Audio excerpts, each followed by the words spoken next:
अस्सलाम वालेकुम साथियों। कुरान में अल्लाह ताला फरमाते हैं, नेकी और तकवा में ताउन करो, लेकिन गुनाह और ज़्यादती में ताउन ना करो। यकीनन ताउन करने में भलाई है। खूबसूरत ज़िंदगी को पाना, कामयाबी हासिल करना हर शख्स का हक और ख्वाब होता है, लेकिन बाज़ औक़ात ये ख्वाब उसी सूरत पूरा होता है जब हम अकेले नहीं बल्कि अपने साथियों के साथ मिलकर काम करते हैं। फिर तो कामयाबी यकीनी हो जाती है।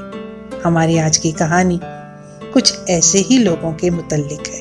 तो आइए कामयाब जिंदगी का राज जानने के लिए कहानी सुन लीजिए। बहते दरिया के करीब एक गांव में उमर और ज़ारा नाम के दो दोस्त रहते थे। वो अपने आप को लाज़िम मलज़ूम समझते थे, हमेशा अपनी खुशियाँ और गम बांटते थे। इन दोनों में अल्लाह से गहरी मोहब्बत और दूसरों की मदद करने की शदीद ख्वाहिश थी।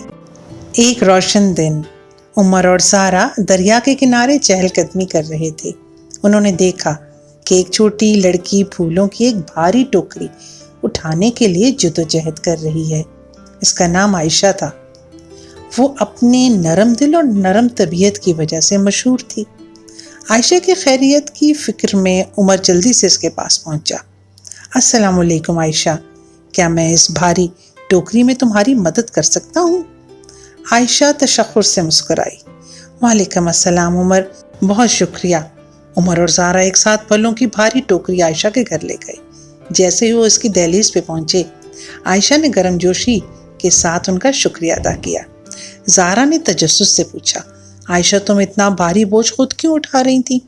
आयशा ने आह भरी, मेरी वालिदा की तबीयत नासाज है और मैं बाजार से कुछ ताज़ा फल लेकर उनको सरप्राइज देना चाहती थी, लेकिन टोकरी इतनी भारी हो गई कि मैं अकेले ना ले जा सकी।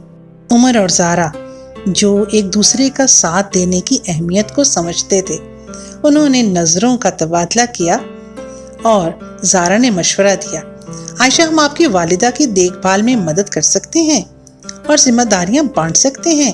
आइए एक टीम बनाएं और एक दूसरे को सपोर्ट करें। आयशा का चेहरा तशक्कुर से खिल उठा। इस तरह उमर, ज़ारा और आयशा ने एक टीम बना ली जो एक दूसरे की मदद के लिए काम करते थे। वो खुद को मदद करने वाले हाथ कहते थे। उन्होंने आयशा की वालिदा की देखभाल में मदद करके बारी बारी मिलने और उसे तसल्ली देने से शुरू किया। उन्होंने खाना भी बनाया, घर की सफाई की और आयशा के घर वालों के लिए काम भी किया। चुनाचे मदद करने वाले हाथ का लफ्ज पूरे गांव में फैल गया, जिसका मकसद लोगों को मदद देना था और उनको तरगीब भी देना था कि वो लोगों की मदद करें। टीम में इजाफा होता गया और उन्होंने मिलकर कम्युनिटी पर एक अहम असर डाला।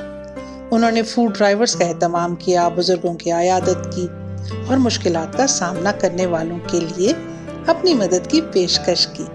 एक दिन जब टीम एक खैराती प्रोग्राम का एहतमाम कर रही थी, उनकी मुलाकात अहमद नामी एक शख्स से हुई। इनकी लगन से मुतासिर होके अहमद साहब मुस्कुराते हुए इनके पास आए और कहा, नौजवानों तुम जो काम कर रहे हो मुझे इस पर फख्र है। याद रखो, अल्लाह एक दूसरे की मदद करने वालों को पसंद करता है। कुरान में अल्लाह ताला खुद फरमाते हैं, और नेकी और तकवा में ताउन करो, लेकिन गुनाह और ज़्यादती में ताउन ना करो। उमर, ज़ारा और आयशा ने अंकल की बातों को तवज्जो से सुना। चचा अहमद ने मज़ीद कहा, जब हम दूसरों की मदद करते हैं तो ना सिर्फ इनकी ज़िंदगियों में खुशी और आसानी पैदा करते हैं, बल्कि हम अपने ईमान और किरदार को भी मजबूत करते हैं। इसका भाई अगर वो इसमें कोई खामी देखे तो इसे दुरुस्त कर ले। आप नेकी के आईनादार हैं जो आपके आसपास के लोगों के साथ शफकत और मेहरबानी की अक्कासी करता है। हेल्पिंग हैंड टीम के मेंबरान अंकल की बातों से मुतासिर हुए। उन्होंने अपने मिशन को भी और ज़्यादा जोश और जज्बे के साथ जारी रखा। वो ये जानते थे कि इनकी कोशिशों से ना सिर्फ लोगों की जिंदगियों में फ़र्क आ रहा है, बल्कि अल्लाह की रज़ा भी हासिल हो रही है। इस तरह ये टीम गांव में उम्मीद और मदद की किरण बन गई, जिसने इन सब को एक दूसरे की मदद करने की اہمیت کے بارے میں یاد دلایا۔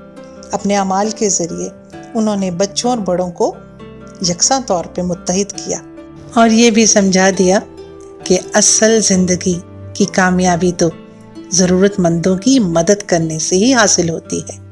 تو جناب، آج سے ہم بھی کیوں نہ شروع ہو جائیں مدد کرنا، ہیلپنگ ہینڈز بن جانا، تاکہ کامیابی ہمارے قدم چومے۔